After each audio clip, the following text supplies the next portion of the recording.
সম্মানিত গাইস, আসসালামু আলাইকুম ওয়া রাহমাতুল্লাহ। আলহামদুলিল্লাহ। আপনারা কেমন আছেন কমেন্টে জানাবেন। আর আপনাদের প্রতি আমার একটু অনুরোধ, আমার এই চ্যানেলটি অবশ্যই আপনারা সাবস্ক্রাইব করবেন, কমেন্টে আপনাদের মূল্যবান মতামত জানাবেন, লাইক এবং শেয়ার দিয়ে পাশে থাকবেন। তা আমরা আজকে জানব কোনো ব্যক্তিকে গুনাহের কারণে লজ্জা দেওয়া বিষয়ে। আমাদের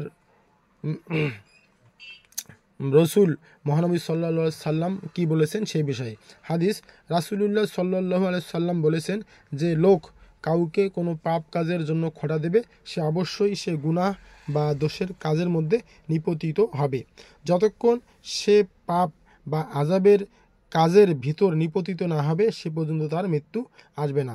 তো সম্মানিত গাইজ, আমরা জানলাম কোনো ব্যক্তিকে গুনাহের কারণে লজ্জা দেওয়া বিষয়ে আমাদের রসুল সাল্লাল্লাহু আলাইহি সাল্লাম কী বলেছেন সে হাদিস আমরা একটু জানলাম।